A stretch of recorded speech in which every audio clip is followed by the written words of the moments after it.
Our special guest today is Dennis Sims. You will not want to miss our conversation with Dennis today. He's a dynamic individual and leader who truly inspires us and will surely inspire you as well. On this episode, Dennis is going to share his personal and professional transformation experiences. From leaving Arkansas at the tender age of 19 to escape the negativity in the area where he grew up, we'll explore how he was able to shape his mindset to one of positivity and growth. We'll also discuss how he was able to use his mindset to tackle many of the challenges he faced along the way while he was serving in the military and the path that he took that led him to the current success that he enjoys with his family. As you learn more about his journey now, you'll see why he's so passionate about reigniting confidence in others and helping to inspire each individual that he encounters to realize that they are capable of successfully pursuing and attaining their passions. You'll learn how he overcame societal challenges to be the successful man that he is today, and that no matter the obstacles, we can all tap into our inner voices and realign ourselves to be the best version of ourselves. So listeners, grab your cup of Java or your favorite beverage and get ready for an authentic conversation as Christy and I sit down with Dennis Sims.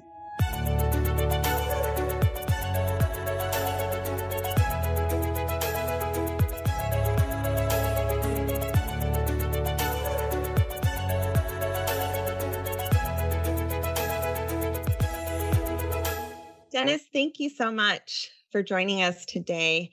Can you tell us a little bit about yourself? I know originally you're from Marvel, Arkansas. So what was that like growing up for you? First off, thank you for having me on the show. I greatly appreciate it. And to get straight into it, so growing up in Marble, Arkansas, just from my perspective, was a very horrible experience because just the overall environment is still prevalent with racism. Then most of the Black community, a lot of the fathers are not in the homes, and then a lot of the mothers, they don't have the education. And so a lot of it is kind of like this revolving cycle of negativity. And just growing up in that environment, either you become a product of the environment or you become different by removing yourself from that environment. So it was a very tough upbringing, and I made a lot of mistakes at an early age because I didn't know any better. And I was trying to seek acceptance from any source that I could, if that makes any sense. Absolutely. Yeah. And I didn't realize, Arkansas had some of these rougher areas until we had sat down, over lunch not too long ago, and we were talking a little bit about this. But growing up, what was it like, and how did that impact, your mindset? And if you don't mind, sharing a little bit about your personal story, having a single mother, for example, that had to be really, really tough because you didn't have a male role model around you growing up. So how did that affect you and your mindset and kind of just the direction, I guess, that you're on in life at that point? So it was a very negative effect because I was never taught to. Well, let me give a little background with my mother. I love her to death, but there was a lot of things that was wrong with that aspect because how she grew up prior to me with a lot of violence and negativity. So basically, that cast it on to me since I was the first child. I have a little sister that's 10 years younger than me, so I took the brunt force of the.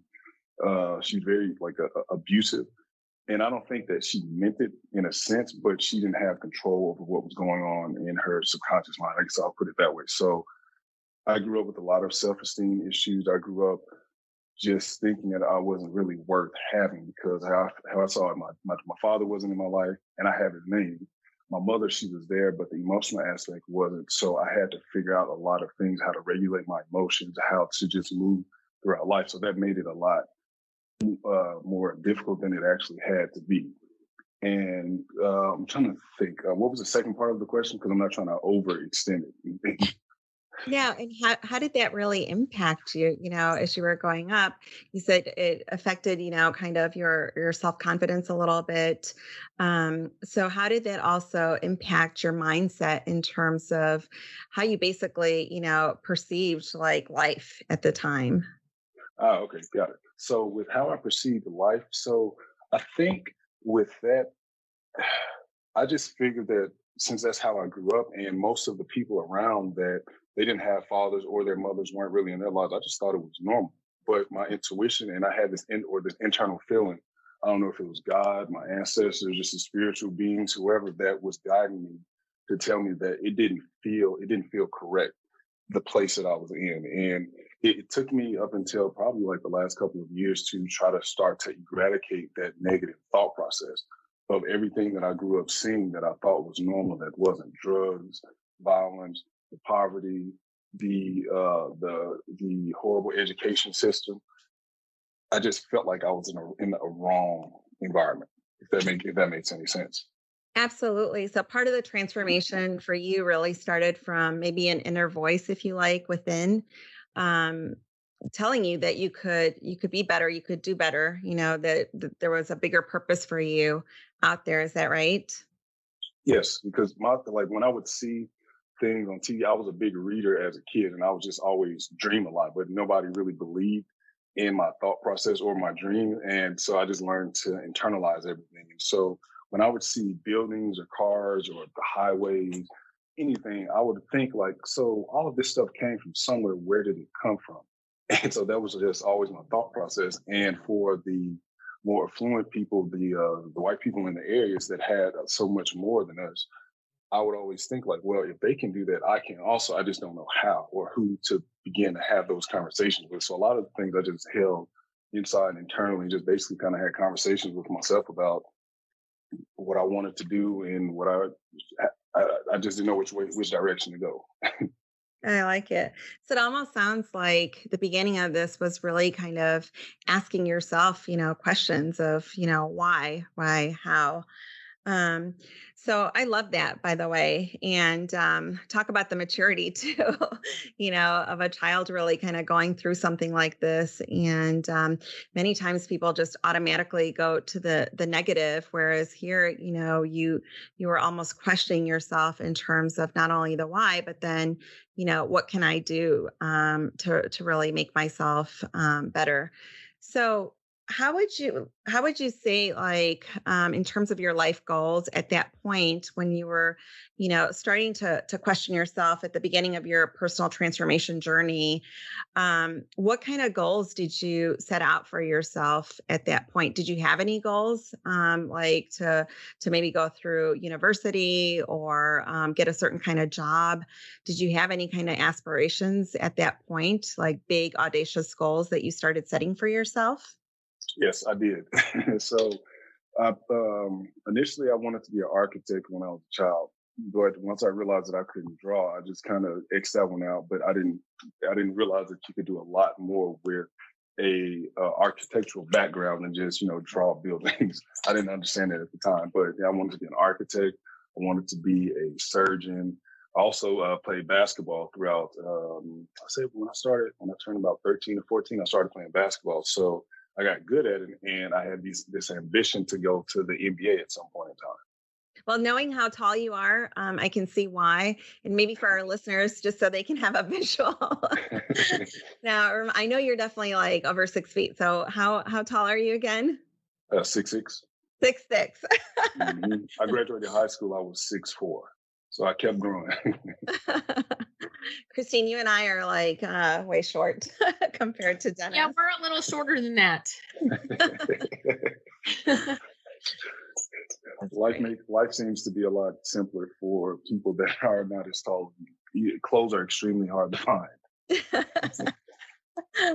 I bet. I bet. Um, so, um, so as you were, setting out these big goals for yourself, can you talk a little bit, because I mean, right now you're probably just playing basketball for fun, right? You do something else during your day job, but as you were undergoing kind of your personal transformation along the way, Was there a moment where all of a sudden you had clarity or direction? At Como, we talk a lot about, everything starts with clarity, right? You've got to know like where you are, where you want to go, and how you're going to get there.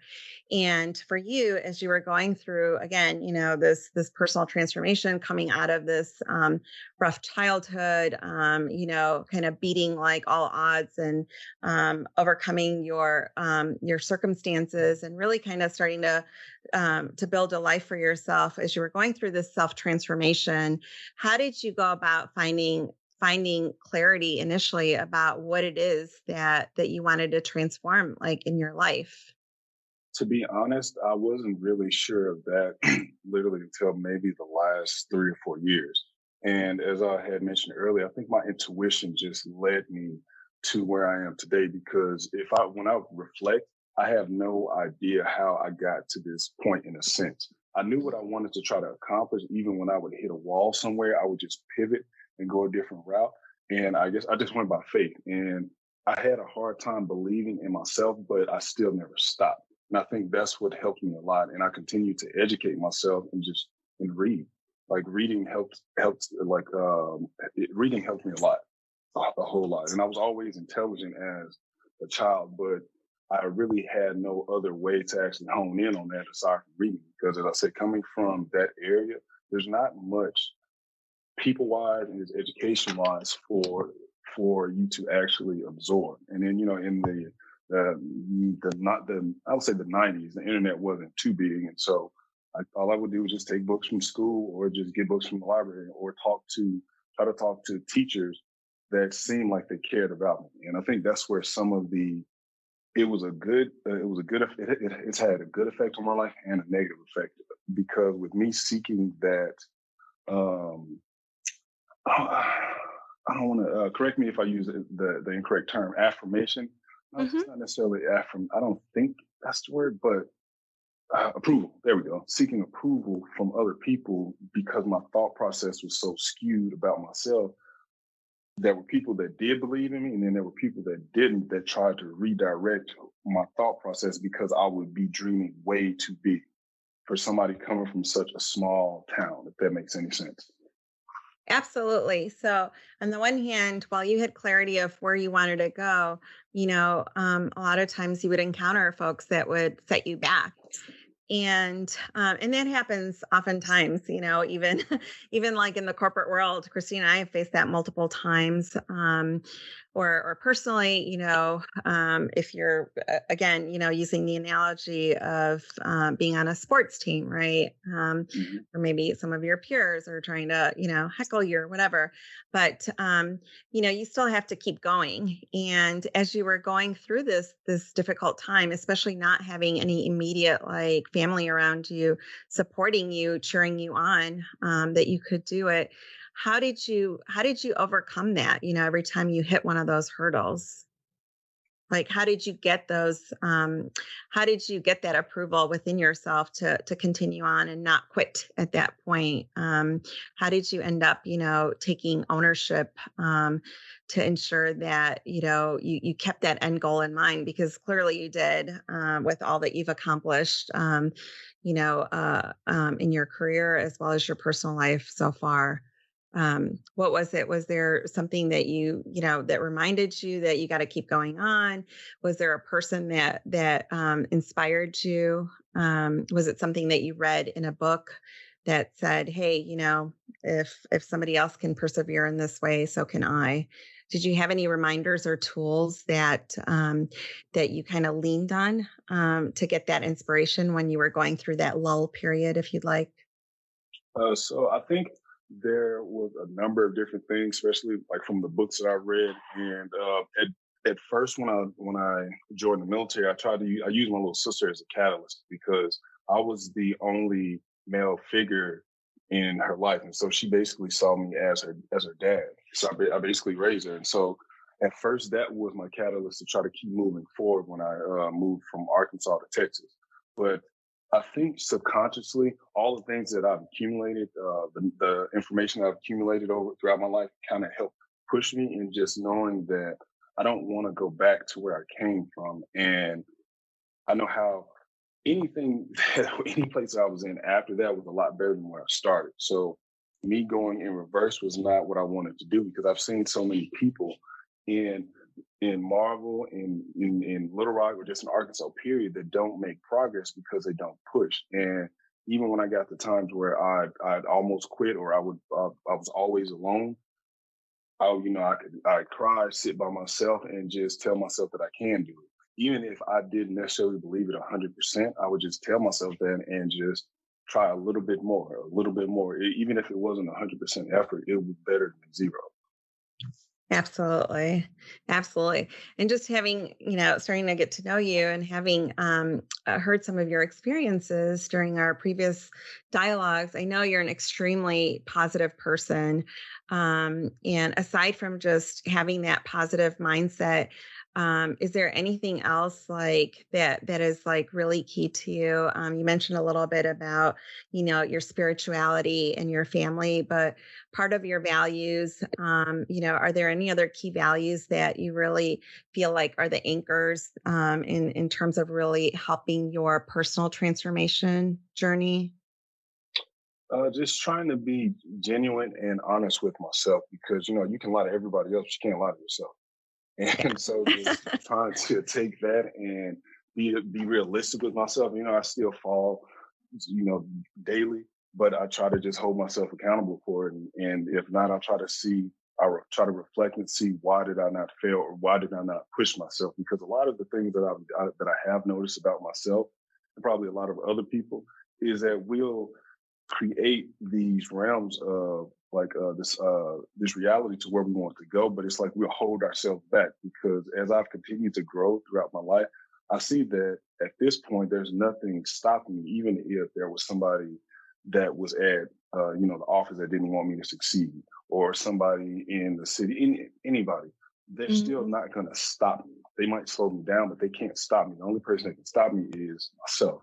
So that helps a lot. And so I hope I'm answering your question because I think I'm starting to go off topic a little bit. Am I? No, no, you absolutely are. And I think, self-confidence, belief, it's something that we, I feel like we have to really cultivate it within ourselves, and at certain periods in our life, we're very strong, but then, scenarios happen where it wavers us a little bit, right? And so the key again, with the mindset is how do we learn from the previous lessons and then really have kind of tools in our toolbox to keep us on ground. And it certainly looks like you've done that for yourself. Is there anybody along the way, along with your sister being the catalyst, anybody else that was really instrumental in your life, that really kind of sticks out as a role model for you personally? So in a sense, like people that I've actually come across in person. So I had a fifth grade teacher. His name was Clausy Mighton, and his stepson, which was basically his son, was my best friend. Who he was killed our senior year, and he always believed in me from when I was a child, just because like my comprehension skills. And he always told me that it was rare to find a child of my age with those comprehension skills. And at that time, I didn't really understand what that meant. I just figured things could come to me easier than other people, like when it was something for me to learn. But when it came to taking an action to implement what I learned, that's where the big roadblock came. And also, there was another teacher, Mr. Martin Mudd. He was my algebra teacher. He would always try to push me to do a lot more because once let's say he would give us 30 problems, I could finish those problems in probably 10 minutes and then I would go to sleep. And he would get so angry because I guess he saw so much more potential than I was given. Because his thought process was, you should be asking for more if you're able to do this so quickly. You're good at it.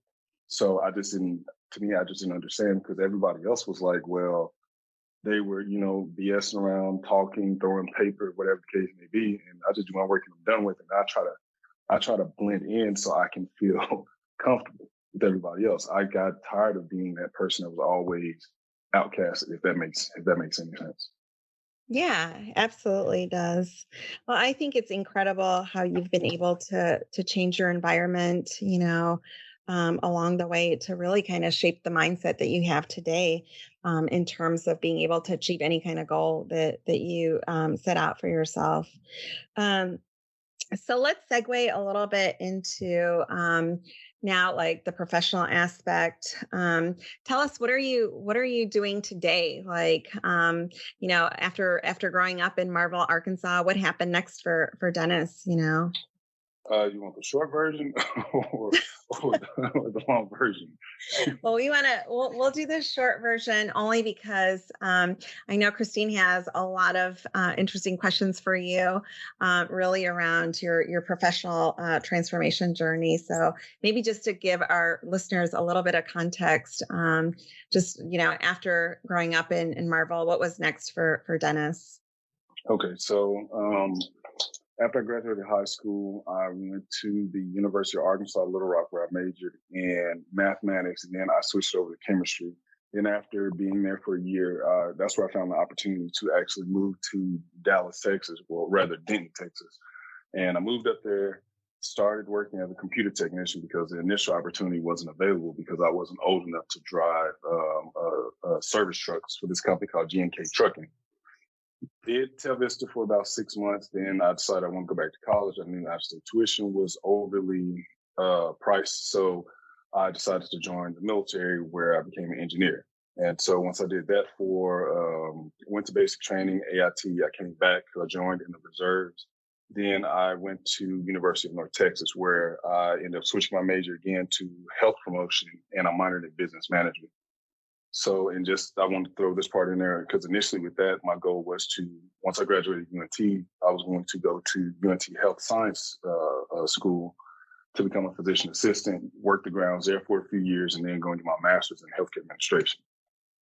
All that changed when I got deployed to Afghanistan in November of 2013. So, and it was also at the beginning of my senior year. So, got deployed, stayed there for a few months, got injured, and then came back, went through about 19 months of treatment in San Antonio and Fort Sam, Houston. And I was medically discharged. And once I moved back to Texas, well, not to Texas, moved back to Dallas. I ended up graduating from UNT, and then there was a neighbor of mine that was in commercial real estate at the time, and so he kept pitching the idea to me about getting in commercial real estate because of my military background, my stature, all of these good things. And so eventually, I went for it. I got my real estate license, and I started in commercial real estate at Century 21 Commercial.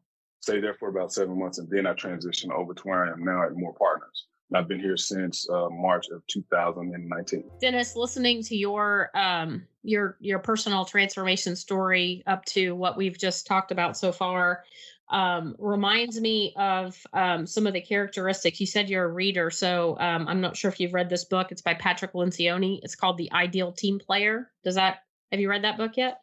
I have not, but I'll write it down.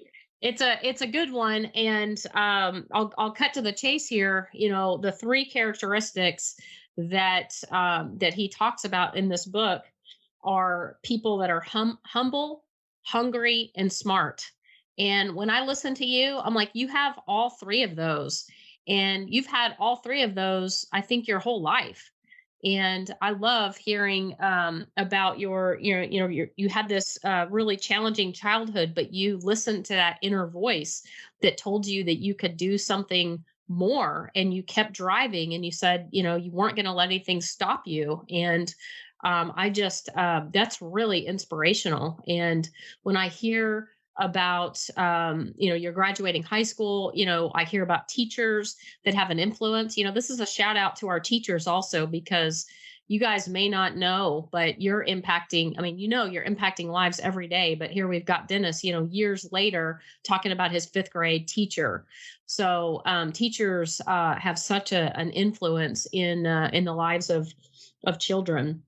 So I came from a military family, so I can relate a little bit to your story here. But I know we did the short version. But so how long were you in the military, Dennis? 6 years. 6 years. And so, just going from the military into the private sector had to be quite a pretty tremendous transformation. Just that alone. Could you share with our listeners a little bit about what that process was like, moving from a military environment to a corporate environment? Yes, it was for myself. It was extremely difficult, and I'm just now starting to get my footing in it because how I thought that I could fast track it because I'm intelligent. I could, move through a lot quicker, and that wasn't the case because there were so many issues that I had from Afghanistan alone, and also the things from my childhood that still weren't actually ironed out. I just learned to compartmentalize things as a child and just keep pushing, but. Um, yeah, it was difficult because just you don't have structure anymore. You have to create your own structure when you go into that, especially if you're in sales. Hmm. And that was the difficult part because for the military, you wake up every day, they have something for you to do. You go on PT in the morning. After PT, you report to your unit, you do your job. After that, you get off, you go home at 4:30. So it's complete. It was a complete shock, basically. And so I'm still going, as I said, I'm still going through the process with trying to learn to continuously do that on a day-to-day basis. But it's just something that you have to sit down and just do, because you can procrastinate and just put it off and then put it off, and then you'll never get anywhere because there's nobody here to hold your hand in a corporate setting. Right. And do you find, coming back to the structured environment that you had in the military, do you find now in your daily professional life that you prefer to have that structure? Do you create that structure for yourself, or have you evolved from that and a little bit more spontaneous? Could you speak about that a little bit? I'm in the process of evolving into that structure. I would say on a daily basis because I would think it would be a lot easier, especially just living by a schedule and having those Mhm. commitments already. Because with the spontaneous side of it, it's just to me, it's just like the squirrel syndrome. You can go, you can do this, check emails, you can call somebody, you can walk to the somebody else's office to talk about some particular deal that's really not important at the time. So there's so many different things that can pull at your attention if you're not structured. And that's what I'm learning. It took me a while because I thought that I could do so. I thought I could multitask, and it's not conducive for becoming successful in the environment that I'm in, or at least for myself. I think I need to focus on a specific task, block them off, go through those, and just move on to the next. Even if I do one or two things a day, that will help me better than trying to spread out to 15, 20 different things because I'm not getting anything done, if that makes any sense. Oh, Dennis, that makes complete sense. I mean, Sonal and I have been entrepreneurs now for nearly a year, and this whole aspect of time management, how we manage our schedule, like how we make sure we're focusing on the biggest priority things. If you multitask too much, things get diluted. I would guess that a lot of our listeners, especially those that are in an entrepreneurial track, would probably relate to that. So I don't think you're alone, and we can always get better, for Mhm. sure. Have you all? There's a book called "Eat That Frog." Have you all ever heard of it? Ooh, I have not, but I always love book recommendations as well. So I'm going to make a note of that. Mhm. Could you tell us a little bit about that? Yes. So, let me see. I forget who the author of the book is. Brian Tracy. And Hmm. so, basically, the premise of "Eat That Frog" is as soon as you get up in the morning, if you do your morning routine, brush your teeth and meditate or whatever the case you do in the morning. After that, when it comes to work or your task, you take the biggest, most difficult tasks that you do not want to do and do them first because they're going to take the most time and energy from you. Don't worry about the small little menial things. Knock out the big tasks and get them out of the way first, and everything else is simpler after that. It's kind of like a downhill effect, and that's why the book is Yeah. called "Eat That Frog." Wow. I like the philosophy. I'm not sure I would ever eat a frog, but I think it's a it's a good analogy. Yeah. So, okay, so we've talked about your transition from military into the corporate in the corporate world. Could we talk a little bit about some of your professional goals and a little bit about your why why you're doing what you're doing now and the impact you want to make on your family and the world around you. Okay, sure. So some of my goals that I have, just in commercial real estate, that I've had to realign a few times because I was a little too ambitious, or at least I thought, was there are organizations that I want to be a part of because, this one, CCIM, Certified Commercial Investment Member. It's kind of like having a master's degree in commercial real estate. It's a designation, and another one is also called SIOR, Society of Industrial and Office Realtors. Each one of those has a threshold that you have to meet, revenue wise, before you can get in. CCIM is about $20 million in revenue, and SIOR, it just depends on the market. That one is about, I think, 450,000 in Dallas Fort Worth of gross commission in two consecutive years. You have to hit that number. And my thought process with those two are, for one, CCIM is, how I see it, hard to get into, and I don't know anybody from where I come from that's doing it. And it's just something that I can do to challenge myself to get in. And also with SIOR, there are very few African Americans in that have that designation, because in a sense, it's kind of like the upper echelon of commercial real estate. Mm-hmm. It's those top producers of the top producers that hold that designation. And I'm challenging myself to get into it. It's difficult, extremely, because just even breaking into that six-figure category in commercial real estate is just difficult, because as I've learned, relationships matter so much in this industry. You can cold call all day. You might hit one or two, even though it's a numbers game, but the relationships matter. And in regards to in the Dallas Fort Worth area, since the real estate, the commercial real estate market is so vast, especially the industrial market, I want to become a known name for business and commercial real estate in the industrial sector. So that's going to take time also. And I think there was a question about why do I want to do this for my family, correct? Mm-hmm. Yep.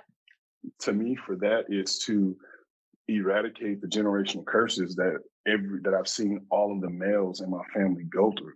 And I'm happy to take on that task so it can die with me, so my son will never have to go through any of the troubles, the hardships of the lonely days, not being able to call his dad to see what he should do, or even just having somebody to listen to him. So I want to be able to give him so much more than what I had. And so that pushes me, but it's also scary, because it's like I'm jumping off a cliff blindfolded, if that makes any sense. Right. It makes complete sense. Just how old is your son? He's 3. He'll be 4 in 3. December. Gosh. Mm-hmm. Well, to me, it sounds like, from hearing your story, you have already stopped the cycle, and you're already giving your son a better life, a better childhood than the one that you had. And I think you're setting an incredible example for him and other people around in your circle. So I hope you see that, because I mean, Sonal and I can definitely see that.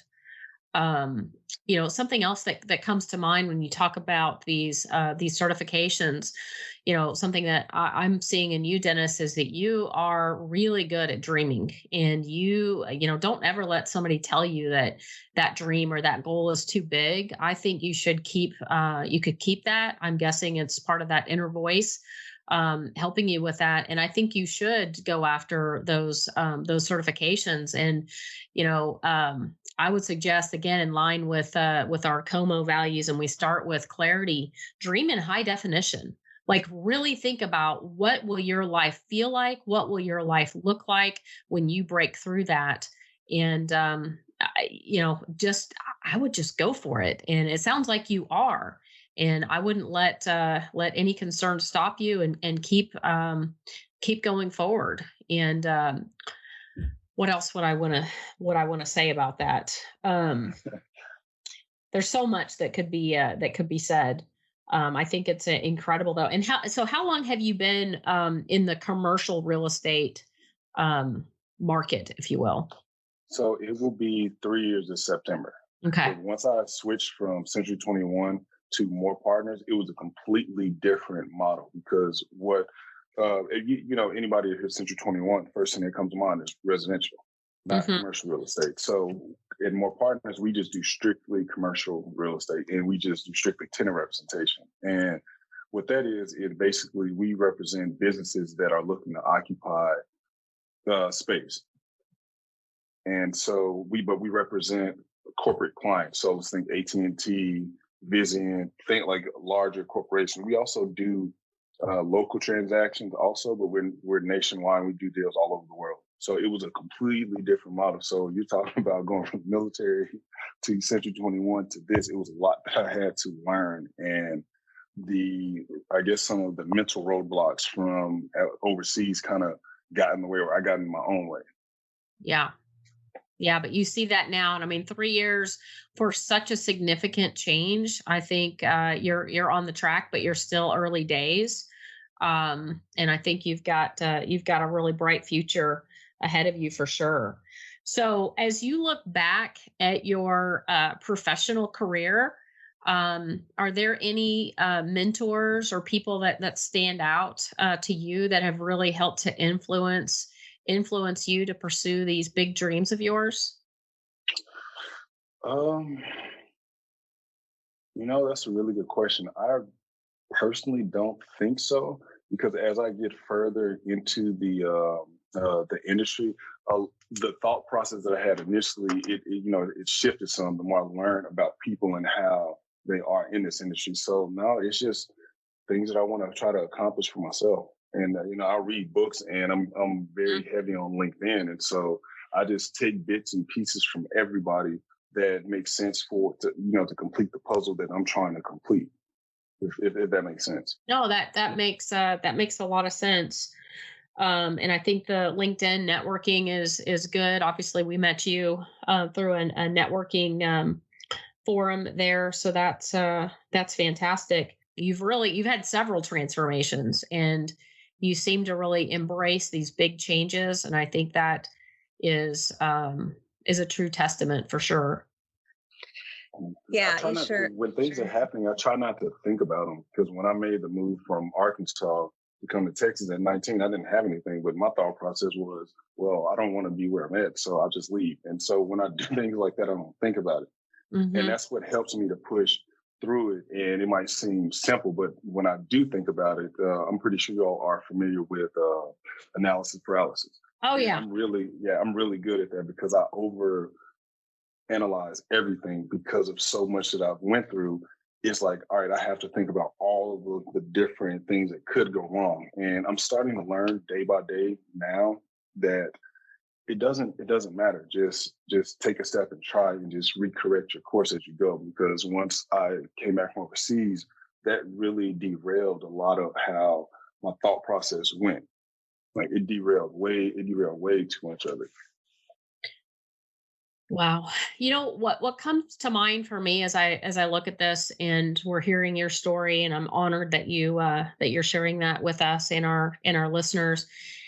As I look ahead and I think about Dennis, I think of you as this big dreamer. Like you've got these dreams, and you're it almost feels like you're fearless, just jumping into all of these different opportunities. You've got a really compelling why that you want to make a difference and change the world for your son, and you're having clearly you're already there, and you're already doing that. If we fast forward and I talk to you about dreaming in high definition, if we look out, say 10 years from now, could you just help us tell us a little bit about what you envision for Dennis's life? What does that look like? You're in commercial real estate, you're wildly successful. Tell us what you see. So, so if the aspect of the success is there at that point in those 10 years, I actually see myself helping kids in areas that, well, like let's just say like Oak Cliff, or in poverty-stricken areas that don't have those role models, going there to show them that there's so much more that you're capable of. You don't have to be the norm. You don't have to be a statistic, dead or in jail by 25. You don't have to be a professional athlete or a rapper or something like that just to become successful. There's so many different avenues, and I want to be that voice and that image to show them this is what you can do. And I also want to, I thought about this a few years ago, going back to Marvel and buying up the Main Street area, and basically tearing all of that down and redeveloping it. And I want to put like a multi-purpose facility there, a gym, a education center there, just things that I know that this place does not have that they would need, and just, training all of the people from the community and hiring them and let them basically like handle it and run it. Hopefully they don't destroy it, but that's like a goal of mine once I do get to that point, because I want them to see that somebody from that area actually cares. Once you get out and make a bunch of money, I don't want to just disappear.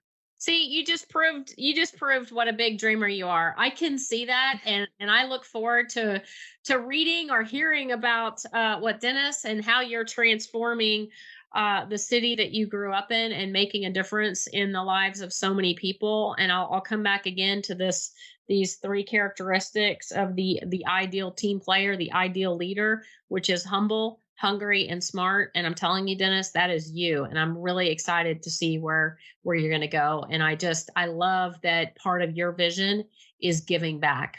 That's a true leader right there. Because I never had it growing up, and how I see it is, if I would have received 10%, and that, I know that's very minimum, but if I would have received at least 10% more than what I had, it would have made me, I think, push that much harder, because it's hard growing up by yourself and just thinking that you're always alone and that nobody believes in you, because as I said earlier, that causes so many issues within yourself. Like, it causes so many. And you'll dim your own light because other people they can put certain thoughts in your head to extinguish it. So anybody that's listening, make sure you keep good people around you. If it's somebody that's negative, that'll try to put down any, thought or dream of yours, I would really say that it might be hard, but eradicate them out your life.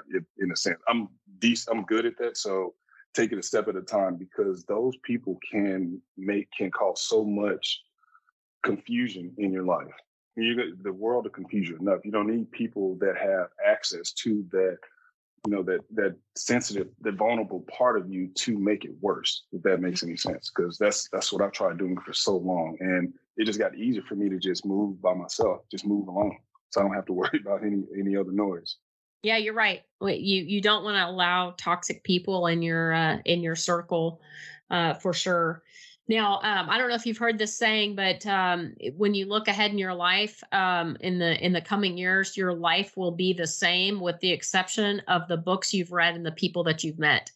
And I think you calling out that you're a reader, it sounds to me like that also had a big influence on your success. It opened your mind up to a number of possibilities that you may not have experienced directly, to be able to really, dream big and go after those goals. Um, One other question that I've got for you, Dennis, you have a podcast. I believe it's called The Sims Experience. Could you tell us just a little bit about that and your kind of inspiration for that? Sure. So the Sims experience became in a creation from, I don't know if y'all are familiar with this guy, Gary Vaynerchuk. And the goal for it is to, he brought it up to, instead of cold calling, to do a warm call by basically inviting guests on the show that you want to do business with. I was like, man, that's genius. So my thought process with the podcast was to interview general managers or business owners or property owners to talk about themselves and their lives and how they got to that point, and the adversities that they had to go through, the failure, all of that stuff. And also to talk about spirituality, because to me that's extremely important, because that actually helped to save my life in a sense. Because I try to be as transparent as possible with people, because I know a lot of people don't speak on this, but mental health is extremely important. And for the people out there that are military or have family members that are prior military or still in, I don't know if you all are familiar, but 22 veterans commit suicide a day. That's just the number that it has come to. And I was almost a part of that statistic. And spirituality actually helped me to overcome that over the last 2 years. I still get really low points, but just take time to try to meditate first thing in the morning. Because as soon as we wake up, there's nothing but noise and confusion, and you're being pulled in so many different directions. So my podcast, I know I kind of digress a little bit, is about business, spirituality, and just overall positive lifestyle. I love that. Your story truly is inspirational, Dennis, and we really appreciate you joining us. Thank Indeed. you for having me. I Yeah. greatly appreciate it. Indeed. And Dennis, one last question. I mean, your story truly is inspiring. I'm getting like goosebumps again listening to it again. I'm sure you've inspired so many of our listeners as well. And you guys should really go back and check out Dennis's podcast, especially the initial episodes where he goes even deeper into his life journey. But let's dream big again. If your life were to be published in a book, and I think it should be, I think it would be a really, really fantastic book that would be very, very inspiring.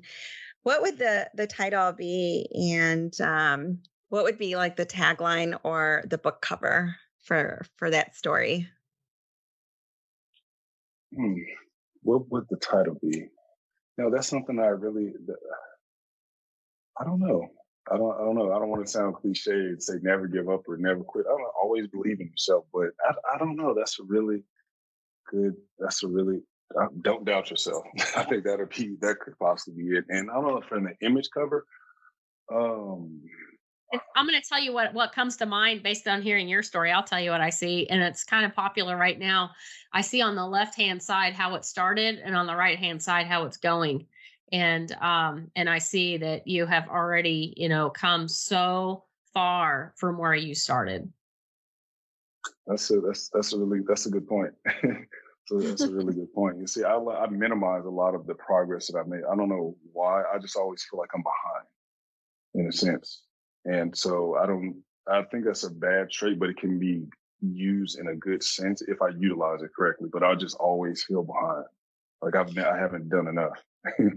Well, you're hard on yourself and you have Yeah. very, very high expectations. And that's a great trait. And the saying, like shoot for the moon and you'll fall with the stars, right? Mhm. But I love that book cover title, Don't Doubt Yourself, because so many of us, go through life doing that. And because of that, oftentimes, we give up, right? And what if we just gave it a little bit more? And I think the other thing that struck me as I was listening to our conversation today is, Christina and I have this thing where we have a word of the year, which is really our anchor, and hers this year is freedom, which we talked about. You have this mindset of freedom all the time, where you don't live with fear. You believe you just are persistent and you give it everything that you can, and don't let anything stop you, which is fantastic. And my word was believe. And certainly you've talked so much about the impact of believing in yourself. But I think even no matter how successful we are in life, no matter how far we are in life, we all need to come back and give ourselves these reminders that continue to help us, to propel us to transform into the best versions of ourselves. And what a wonderful experience that you've shared with us in terms of these transformative journeys that you've undergone. So thank you so much. And I think that description that Christine gave you of humble, hungry, smart from Patrick Leoncioni's story is spot on. So thank you. I've just Thank got you one all. final question, Dennis. Sure. Um, Based on everything and how far, and I hope you do embrace how far you've come, because we definitely see it, and I'm sure a lot of people in your life do see that. If you could go back 20 years and give advice to yourself 20 years ago, and you talked about, if I just had 10%, imagine if you could take all of the knowledge and experience and lessons learned and the whole journey that you've gone on, if you could go back and give some advice to your younger self, what advice would you give yourself? To always believe in your dreams and, follow your intuition. And to me, a big thing that I would make sure to tell myself consistently is don't give yourself to the wrong people, because you can never get that time back that you gave to them. Don't give yourself to the wrong people. That's powerful. That's really powerful. Because man, people will take it out of you. Yeah, they will. They will. So yeah, that's a really big one. You just go for what you want. If you fail, it's okay. It's fine to fail, because that you can learn from the failure. If you don't if you don't take the shot, you just stand it. You're just standing stagnant. So just keep pushing, keep believing in yourself, keep dreaming. As y'all had to remind me, keep dreaming big, because my mind is not downloading these thoughts for no reason.